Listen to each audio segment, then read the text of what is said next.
राधे राधे दोस्तों, welcome to my blog. और आज संडे है और टाइम हो रहा है 8:19 और मैं ब्लॉगिंग की स्टार्ट अभी से कर रही हूँ।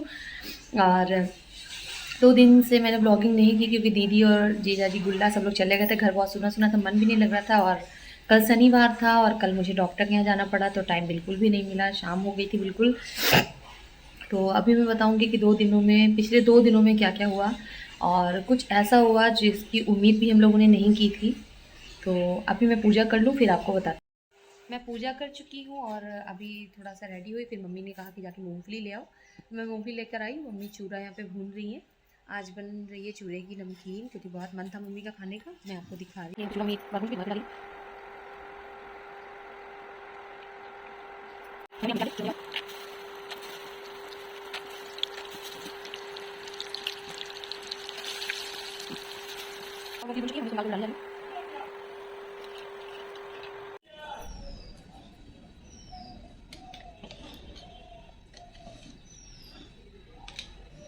फिर डाल दिया मम्मी ने काली मिर्च।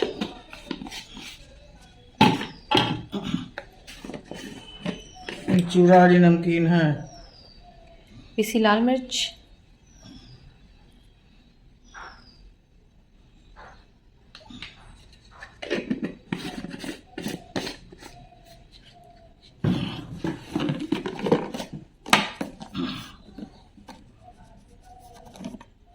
नमक।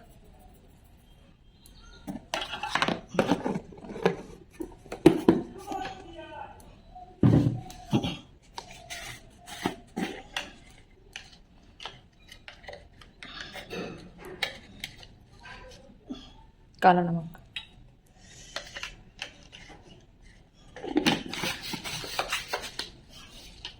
बस करी पत्ता था नहीं तो वो भी डाल देते हैं और अच्छा लगता। ये हमारी लड़की की शौक है। मम्मी चाहे जितना तबीयत खराब हो बैठ के एक से एक व्यंजन बनाया करो, आपका मनोरंजन हो जाएगा। हमको बहुत प्यार करती है, बहुत सेवा करती है, प्यार करती है।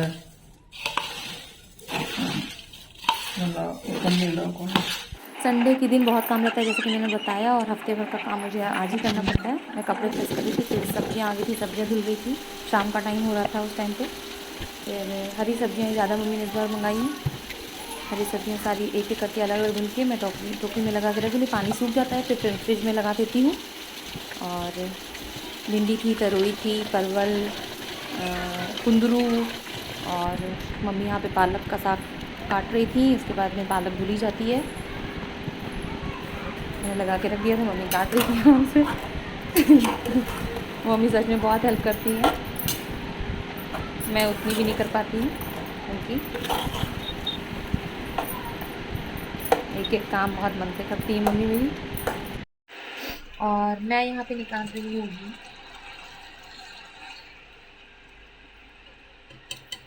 शाम के बज रहे हैं 4:45।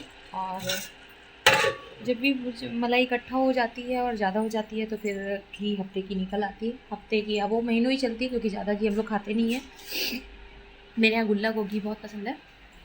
वो हर चीज़ में कहती है नानी वाली घी, नानी वाली चटनी, नानी का खाना, सब कुछ उसको यही, उसका यही नाम रहता है। दिवाली के दूसरे दिन जैसा कि मैंने बताया था कि आज फिर से हम लोग ने दिवाली मनाई।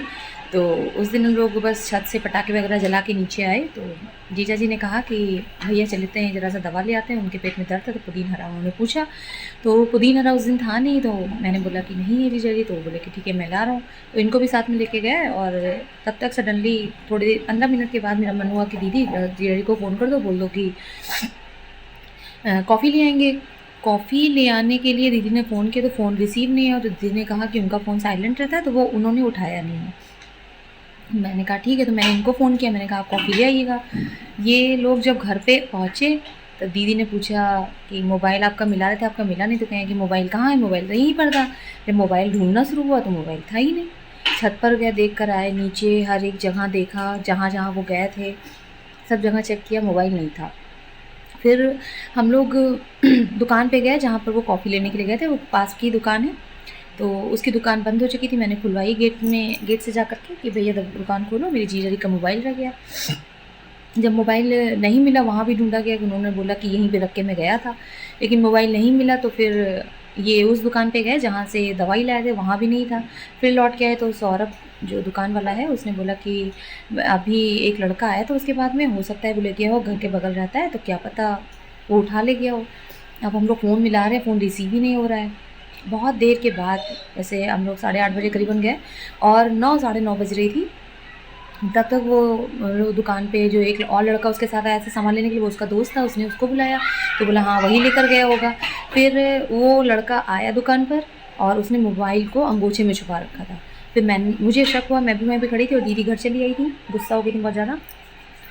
फिर जब मैं सुन रही थी खड़ी होकर के और इन्होंने बोला डायरेक्ट कि मोबाइल लाओ, मोबाइल कहाँ है? तो बोला क्या चीज़?